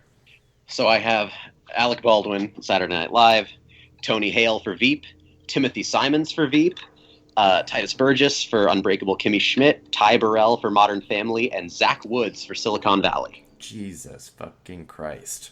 Oh my god. That's a great list, though. I really like that list. Jonathan, what do you got? Alec Baldwin for SNL, Tony Hale for Veep, Louis Anderson for Baskets, Titus Burgess for Unbreakable Kimmy Schmidt, Matt Walsh for Veep, and Ty Burrell for Modern Family. And I've got Alec Baldwin, Tony Hale, Matt Walsh, Louis Anderson, Titus Burgess, and John Lithgow for Trial and Error. Oi, though. I love your predictions, Peter, for Zach Woods and Timothy Simons. I predicted Timothy Simons last year. I thought it was like a total slam dunk. And then Matt Walsh got in. I was like, what? Yeah. How did that happen? I think with Matt Walsh, it was because of his status, an incredibly well-respected comedy veteran. He co-founded UCB. I just think that he didn't have all that much to do this year. And Timothy Simons just had way more to do. Just in terms of the volume of the material that he had this season, he probably had the most this year. I'm not sure. Okay, all right, I might agree with that, but then It's really about the amount, the volume, not necessarily the quality. Though I think he had there was some great stuff in there with him getting engaged and all. He had great stuff, but he definitely, I think, had the most that he's ever had in a single season. Yeah, I can see that. I guess this is probably an overarching Veep conversation, but do you guys think that maybe the level of cynicism or just nastiness that the show has, which at first was the thing that everybody really kind of loved, maybe could work against it in this current political climate? Definitely possible. I think Veep is at a plateau point. I honestly mostly have Walsh in here just because I'm struggling to find replacements for him. But I wouldn't be surprised if we go back to just Tony Hale for representation here. So, but I think Veep's moment has definitely passed, both because of its quality and because of current events making it feel very irrelevant. Yeah, exactly. I sort of feel like that. I kind of feel like that with House of Cards too. It's just where reality has completely surpassed fiction in a way that nobody really expected. I don't know if I agree with that. I think that going into the post presidency was a really smart decision. Like, I'm kind of a contrarian on this season of Veep. I think that like the stuff it did in like satirizing like the post presidency, and I mean, let's be honest, like the Clinton Foundation was pretty on point. Oh, I loved it. I thought it was really, like I said, I thought they did a lot with this season instead of just wasting it on too much repetition, and did a really good job until, the very last moments of the last episode. Yeah. Or whatever. Which, like, in and of itself, in a vacuum, the finale, like the way the finale happened was great. It just makes me worry about how they're going to keep it interesting next season. Mm-hmm. It's like introducing a baby to a show. It's like, oh, okay, so you're out of ideas. Great. Yeah. I hope it's the last one. Honestly, I hope next season's the last one. Yeah, because maybe somebody else can win lead actress in a comedy. That would be cool. So what about last year's winner here, Louis Anderson? That was something that sort of kind of was a slow burn and then became almost like inevitable. And I wonder if this is an example of somebody who can win and just not come back. Definitely possible. He's low on my rankings, but again, I think it's just a case where there's so little in this category that I think he'll be fine. But the fact that his show received no other recognition, looking at the IMDb awards list for Baskets, the only other two recognitions ever gotten have been Critics' Choice win for Louis Anderson and the Gold Derby TV award nomination for Louis Anderson. That's literally all that the show had. So, and incidentally, everybody at Gold Derby is predicting Louis Anderson, and in some places he's at number 1 and at number 2. So I just throw that out there as a possibility, not as in something I think is happening. But yeah, I just think Baskets, like, no one. It's as if it wasn't even on the, like, no one was talking about it. I think it's one and done. Yeah. So I feel like. Go ahead. I feel like Baldwin and Hale are the only nomination locks in this category. Yes. Maybe Titus. Maybe I'd put him in third, but I wouldn't be surprised. I think there's a lot of. It's funny because sometimes I look at these, even at the nomination stage, of like, all right, do they have a winning submission even before I get to my nomination predictions, and I kind of sometimes build around that, and I can see that with some of these guys. I know what I would submit if I was Matt Walsh. I know what I would submit if I was Tony Hale. I know what I would submit if I was Titus Burgess. And once we get to nominations, then, we get to write our pieces that are like, hey, submit this, Robin Wright. So it's interesting. None of us are predicting him, but in terms of like how Gold Derby on their site, how they rank in terms of their odds, I don't see what the editors are doing. Brian Tyree Henry has pretty good odds for Atlanta. I think he's in. Let's see, yeah, he's in their top 6 as far as just purely the odds of how they're listing it. Yeah, and he has a couple of predictions from their editors, Paul Sheehan and Marcus Dixon, both. Are predicting him. I feel like if the show maintains its quality, he will get in next year. And ideally, I'd love for both him and Lakeith to get in next year too. But like, I think if he has stuff to do and the show is as good or nearly as good as it was next year, I think he will get in then. I think that's true of Zazie Beetz. Jumping ahead a little early to supporting actress as well. But I mean, he would have a pretty good tape if he got in. Like the BAN episode would be a very good tape for him. But this year, I think it'll just be Glover for actors. Yeah, I wonder if I feel like it might play out the same way that Master of None's first season did with, series, actor, writing, directing, and that's it. Exactly. And then maybe, building on top of that you get more. You get more attention automatically, and you get more nominations as a result. Yeah, I think Atlanta's my front runner for comedy series, and usually what happens with those kind of shows is that they get nomination. Their first season they get the primary players nominated, and then in their second after they win, the supporting characters get more nominations. Like The Office, Rainn Wilson Rainn Wilson got in after the show won. Hale did in for the first season of Veep for 30 Rock. A couple other examples I can't think of right now, but or Veep didn't even win Modern his first Family. season, but Tony Hale. Yes, yeah, Tony Hale came in after his first season, so I think again this category is so weak that maybe Brian can get in, but he's probably like my 7th place, honestly. Just because this category is so, like, I feel like there's room for a completely out of left field. I mean, like, I guess Zach Woods is. I don't think it's out of left field, honestly. I think he had a great season. Like, there was like an article, like there was like something in like there was like an article in Vanity Fair about him in this season. Like, he's really well liked, unlike certain now former co-stars of his.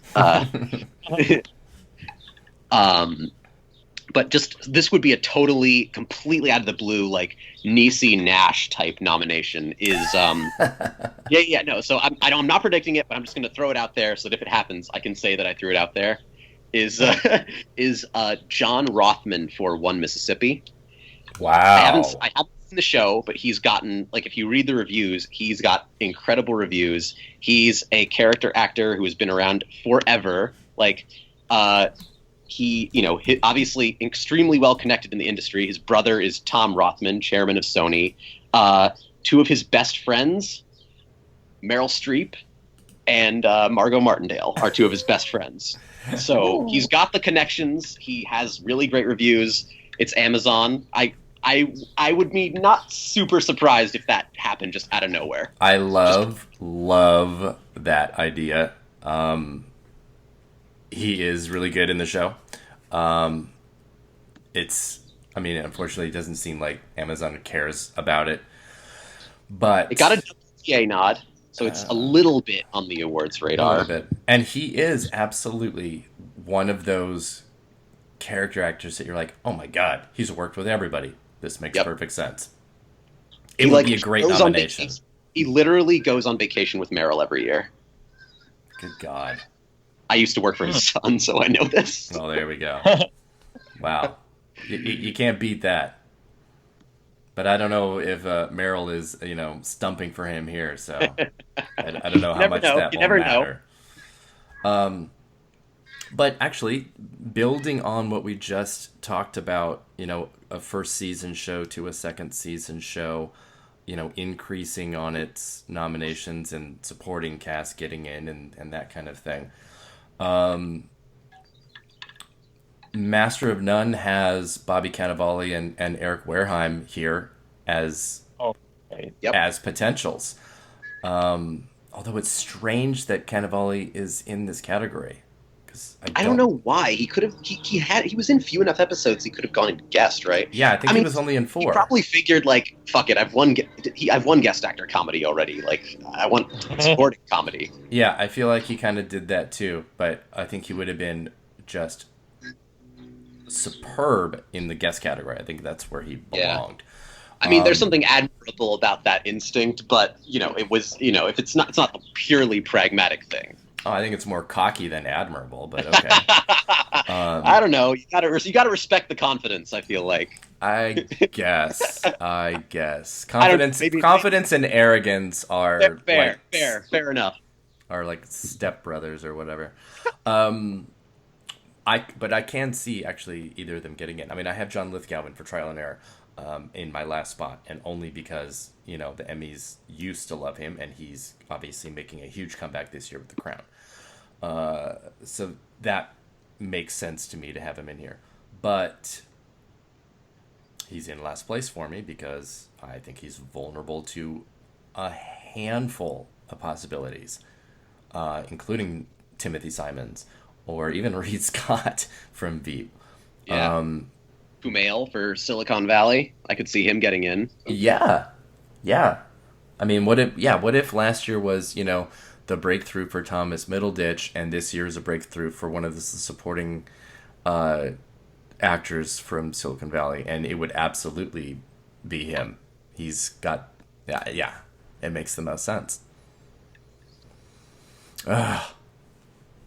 Goodness. Yeah, It just, I feel like if the Big Sick had come out like maybe a month or two earlier, Yeah. Kumail would Yeah. have a pretty solid ground in this category. But I guess Buzz on so. that show, I guess so. Buzz on that might be picking up a little too late. So. Well, it did play Sundance, so it like people were talking about it earlier in the year. It did. It True. it did open just outside of the Emmy voting period. Mm-hmm. Yeah, but I feel like Buzz on really blowing up right now. So Yeah. It is, but it was still New York and LA before that, and the reviews of it were a week before that, and that fell in voting period. So I could absolutely see. God, that would be a really great choice. I'm so tempted, but I can't put him in and have Middleditch out, so I have to think about that. But yeah, so that's what was just kind of going around my head, is just looking at Master of None and going, oh my god, these two guys could totally make it in. Not both, but I mean, so, well, let's get to supporting actress then, because I think we had some bleed off conversation that went to there.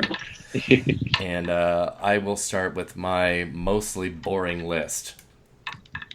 I have Kate McKinnon for Saturday Night Live, who is totally winning again. Yep. Judith Light, Judith Light, Transparent. Rita Moreno, One Day at a Time. Gabby Hoffman, Transparent. Anna Sklumsky, Veep. Jane Krakowski, Unbreakable Kimmy Schmidt. Peta, what do you have? I have Kate McKinnon, Saturday Night Live, Judith Light, Transparent, Anna Klumsky, Veep, Gabby Hoffman, Transparent, Katherine Hahn, Transparent, and Jane Krakowski, Unbreakable Kimmy Schmidt. Oh my god. I don't have Rita Moreno. You have 3 Transparent ladies in here. Holy Yep. shit. That's awesome. Jonathan. Very similar. Kate McKinnon, Judith Light, Anna Chlumsky, Gabby Hoffman, Rita Moreno, and Jane Krakowski. So you and I have the same 6. Pretty much, yeah. Yeah, I just have Moreno higher than you do. And, I'm looking at all of the Emmy experts on AW have Moreno in, although I started that, so there you go. But I don't feel great about it. See, that's why I'm not. I feel like every year there's always someone who is from a new show, but is like a previous Emmy veteran from a somewhat on the radar show who everyone is, but isn't super on the radar, that everyone assumes is going to get in, and then they don't. And I feel that's Moreno this year. But this category is, it's so stagnant. That means everybody would be a returning nominee. Virtually. Not Katherine Hahn. I mean, outside of her. I mean, if I remove, the only reason that we have Rita Moreno and Katherine Hahn in here is because Allison Janney's not here anymore. Right. If Allison Janney was still here, we could be looking at a total repeat. Yeah. And that sucks. It does. That's really, it's, I don't know if it's more, who's out there and available, or if it's just, us playing very safe with predictions, because that's kind of what it feels like, is that it's a little bit safe. Because some of the names we had mentioned earlier, Zazie Beetz who has a great tape if she gets in. Yeah, in excellent Atlanta, tape. And Donnellan Champlin. Yep. Oh my god, if she were to get in here, I would, again, cartwheels. I would be getting so much cardio on nomination morning. My god. Mm-hmm. I mean, if we're talking, there's Lena Waithe for Master of None, potentially. Yep.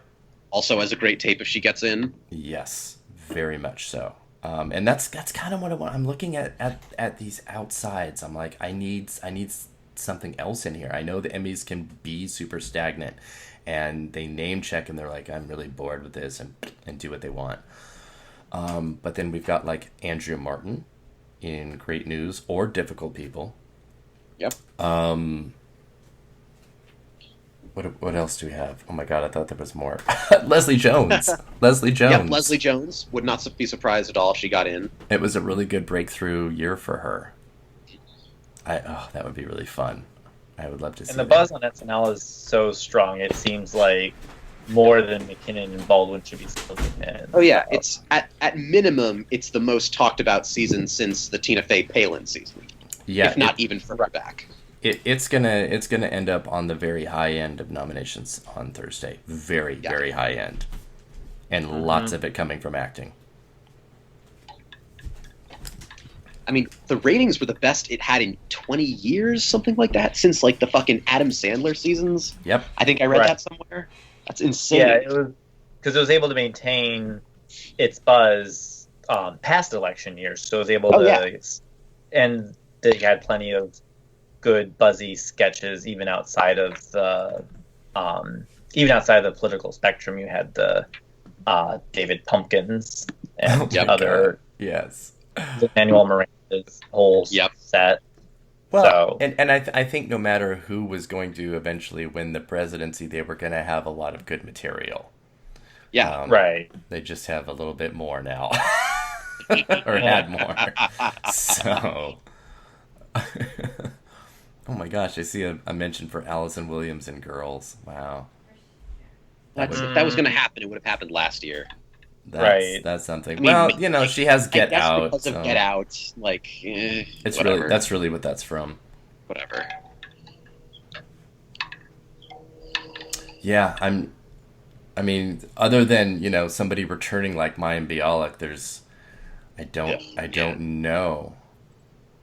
It was really weird. I was kind of worried in getting like through the first half of Kimmy Schmidt. I'm like, where's Jane Krakowski? Why is she like not in multiple episodes in a row? And, you know, then she came back with some pretty great storyline material. But I don't know. She missed before. Yeah. And we could see a really super weird thing in this category again, like we did a few years ago with the Niecy Nash and those 7 nominees, and we're like, what is going on? What is happening here? Wasn't it 8? I think was it 8? Nations. Yeah. Yeah, that's what was so bizarre. That's a lot of ties. And still no one managed to get like even 6 of them right. I know.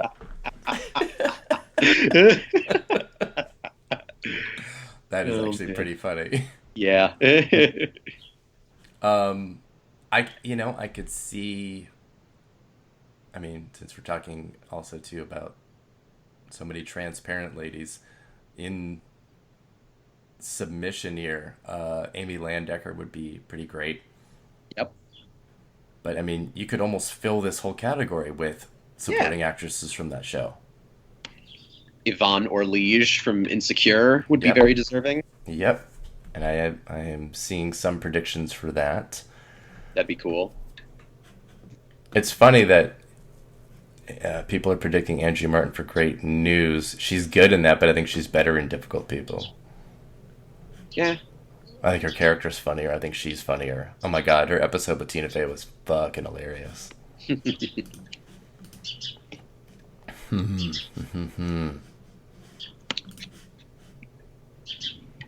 I don't know what else to do with this. Oh, I just looked at... we all have Jane Krakowski in last place in this category. And I can't disagree with it. I think she is the most vulnerable.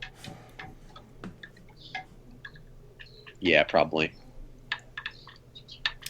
Because, I don't know, maybe voters are going to be like, oh my god, these are the same people I voted for last year. I really like this show. And there's new rules, too, that you can, like, multiple vote. Oh my god. So what, it's like...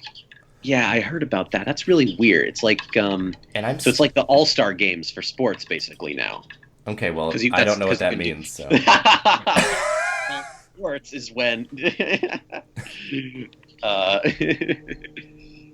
how No, like- Buster he makes all the All-Star games, Eric. Maybe that helps a little. Well, I mean, can you elaborate on that? Because I No, genuinely so don't know basically, what that means. okay, so I believe this is the way it works for the starting lineups for, just to take for one example, the Major League Baseball All-Star Game. The fans can vote as many times as they want on the website for like, they fill out the lineup, which would be the equivalent of a ballot, Mhm. and once they fill it out, they can basically go back onto the website and do it as many times as they want, or maybe it's once a day. There's a limit, but that's basically what it is. Really? Yep, that's really what Yeah, happens. it's Same thing with, I believe Weird. it's the same thing or roughly similar with the NBA All-Star starting lineup as well. Yeah, I'm. I don't know how I feel about that. I don't know what that means. Yeah, I mean, I don't like that has so much like like you just know that all the like PR interns are just like feverishly just like voting every 5 minutes, like, or, Yeah, you know, that feels the like assistants are like, to whoever, are just like voting every 5 minutes. they're gonna need assistants that only do that. But But it feels like you'd be surprised. yeah, I actually wouldn't be. It feels like American Idol voting, where you can just keep texting and voting and over and over again, and I mean that's just gonna like flood it. I don't know. But I mean, who does it help? Does it help fringe contenders, or does it help ultra basic, executive choices? Yeah, it could help either those or people with a small passionate following, or they could just cancel each other out and would get the same nominations we would have gotten anyway. Yes. Which is basically what, like, the generally there's always much like with the Emmys or the Oscars, there's always a couple of snubs who don't make the starting lineups of these All-Star games, but generally the starting lineups, as the fans vote on them, reflect the consensus. Yeah. Yeah. Maybe that gives me hope that it won't really affect it all that much. Yeah, but it's funny because when you look at some of the pieces that were written, about what the possible impact of the multiple voting style is going to have, that's kind of how it's broken down. Is it going to be, a passion contender like the leftovers? And literally, that's like what every article pulls out is the leftovers as like the show that could benefit the most from this. But then they flip the coin and they're like, but this also makes something like Modern Family or Big Bang Theory potential to stay or come back, which makes me want to throw up. I'm just trying to think of any like thirsty actors that might be able to like have enough people pull that off for. Does Sally Kirkland have anything this year? Oh my god. No, I think probably like the thirstiest actor would be, Emmy wise this year would be Millie Bobby Brown. I love her, but oh my god. I can she's like never off of my Instagram feed ever. She is everywhere, loves everything. Oh my god. She could have put herself in lead. She's like Brie Larson's little sister. Oh my god. I'd say this is a huge Brie Larson fan for the record. That's really funny, though. Yeah. Oh my god, that's super funny. Yeah, it's kind of weird that the Emmys are so different than the Oscars in being able to really kind of like pinpoint and track, people who are really playing the game hard. It's not like we can go, well, you're an Eddie Redmayne and you're a Kate Winslet. Until one of those, does television, and then it's like, okay, well, here we go. So, oh my god, we're right at the 2-hour mark. We kind of perfectly paced 1 hour for drama and 1 hour for comedy. I kind of like that. Should we dispense with variety and reality quickly and then finish with limited and TV movie? Does that sound? Well, we kind of did limited before, and I don't want to guess. just like destroy people's time. Fair enough. But yeah, let's just do, quick run-throughs of reality and variety stuff without much conversation about it, and then we can I think we can wrap for there, and then I will post these probably Monday as our official predictions.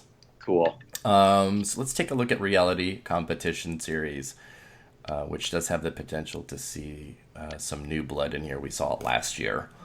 And let's just go right to it. I'll start. I have The Amazing Race, The Voice, RuPaul's Drag Race, Top Chef, Dancing with the Stars, and American Ninja Warrior.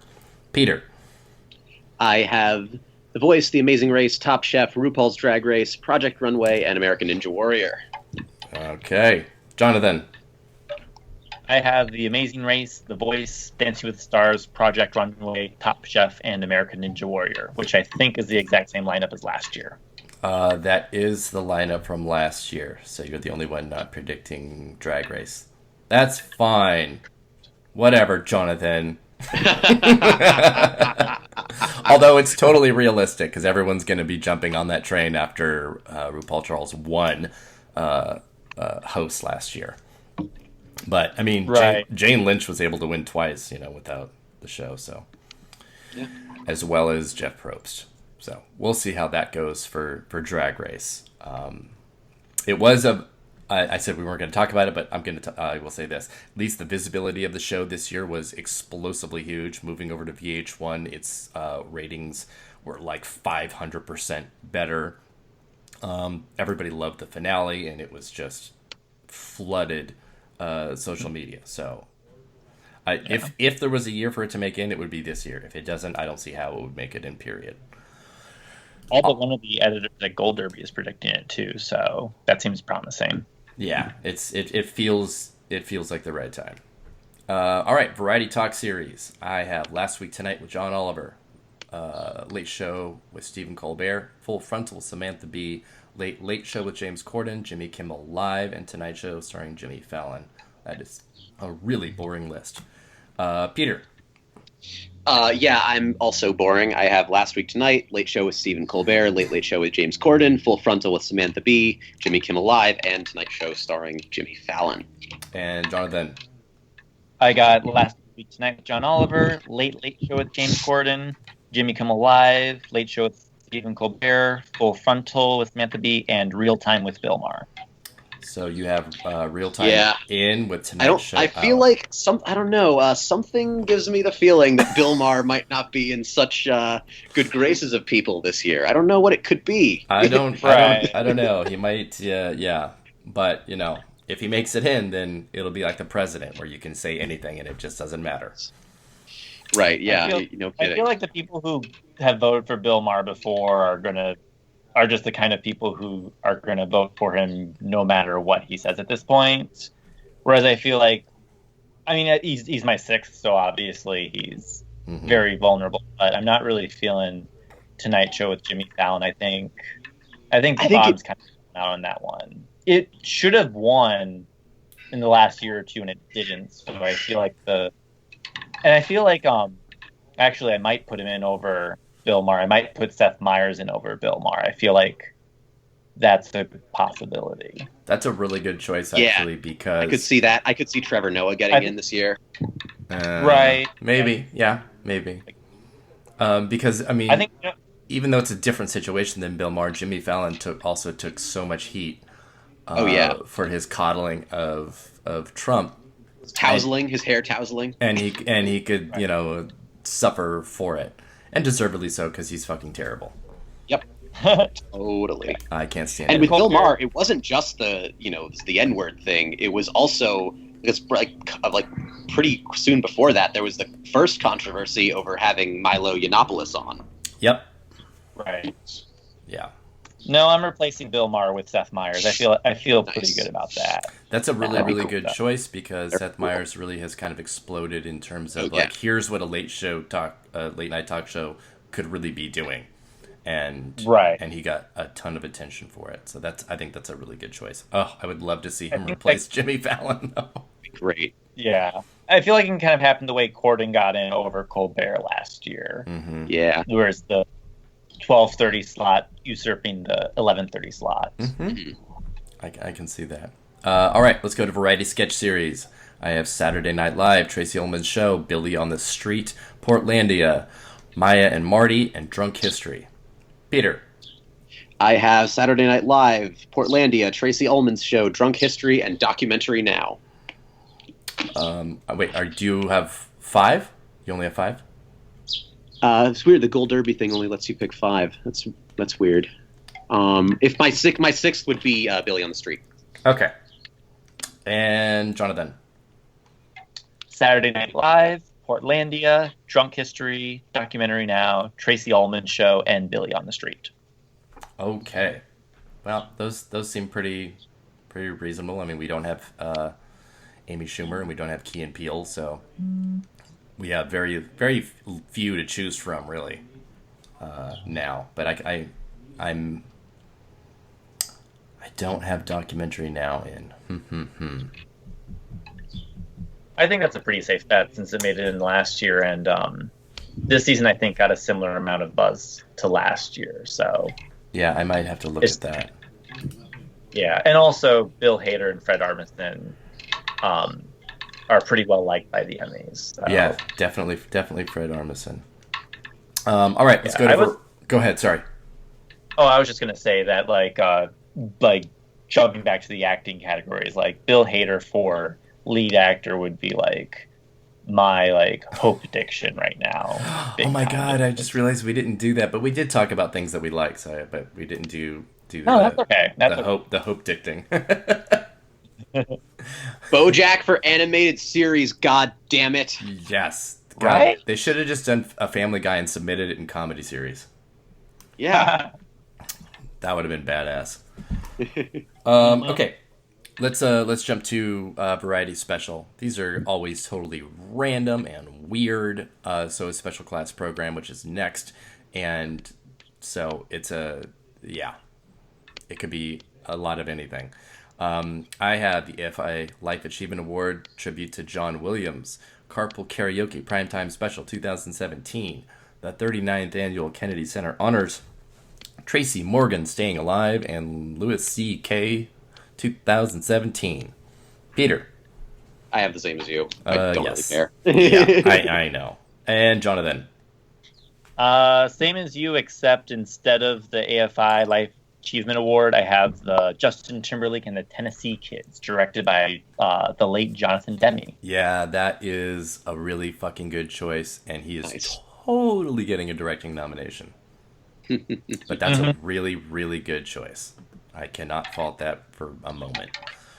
All right, special class program. I have the Oscars, the 70th Tony Awards, Hairspray Live, Madonna Rebel Heart Tour.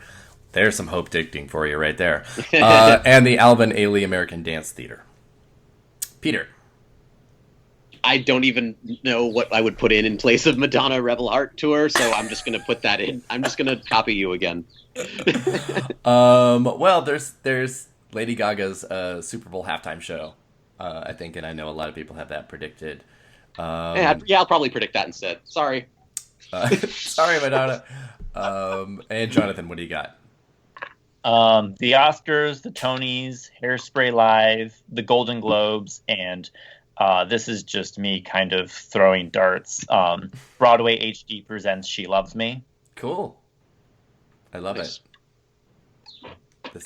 This category though is like, so what? What? I mean, the only thing I feel good really about is the Oscars. I think this year's obviously was the craziest Oscar year in anybody's living memory, even more than the streaker from the 70s.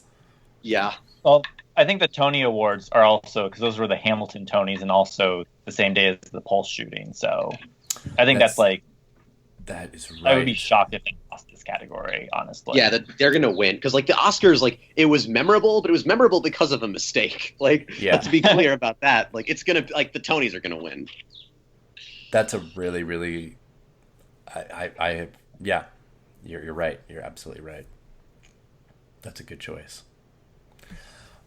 Okay, well, I think this is pretty good. We're at the I'm looking at 2 hours and 11 minutes before I add music, and I think this is pretty good. This is a Friday afternoon, July 7th, and the Emmy nominations are Thursday, July 13th. So you'll probably be listening to this over the weekend, maybe leading up to those nominations, and I will have official predictions from the AwardsWatch Emmy experts up probably Monday. But yeah, this is I'm excited for this year, and I hope it's not super boring. I hope there is some great diversity. Last year had tremendous diversity in its nominations and winners, and the Emmys are generally a little more progressive than the Oscars, and there's more categories in which to be progressive with. So I think we could be looking at a lot of fun and a lot of great nominees, as well as some really boring as shit terrible ones. But yeah, you can listen to the previous podcasts that discuss the guest acting categories and limited series, because I know for a lot of people, the limited series category this year is going to be where they are going to be focusing a tremendous amount of attention with Big Little Lies and Feud and Fargo. And the night of. Yes, and the night of. Yes. So, yes, and as well as to see how successful Netflix is with what they're doing with Black Mirror. Yeah. I think this is a really good test this year to see if breaking apart the episodes as individual TV movies is going to work, as opposed to how Sherlock kind of does it and picks one thing and here's where it's submitted everywhere. I think it gets in. Unfortunately, I also think Killing Reagan gets in. I know. I had that a while ago, and I took it out. But don't you just pine for the days when we had a senile, racist ex-TV person as our president? That was such a simpler, more innocent time. It is. Make TV great again. My goodness.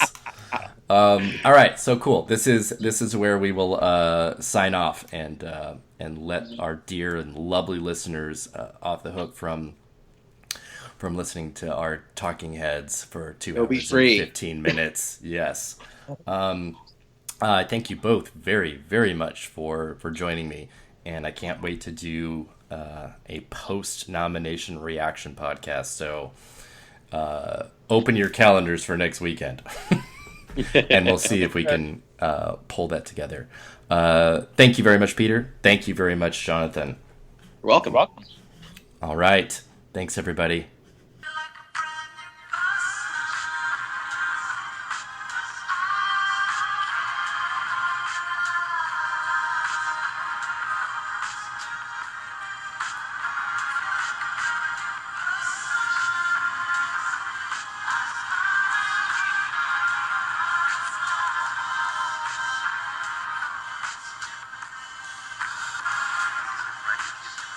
My kids can look good.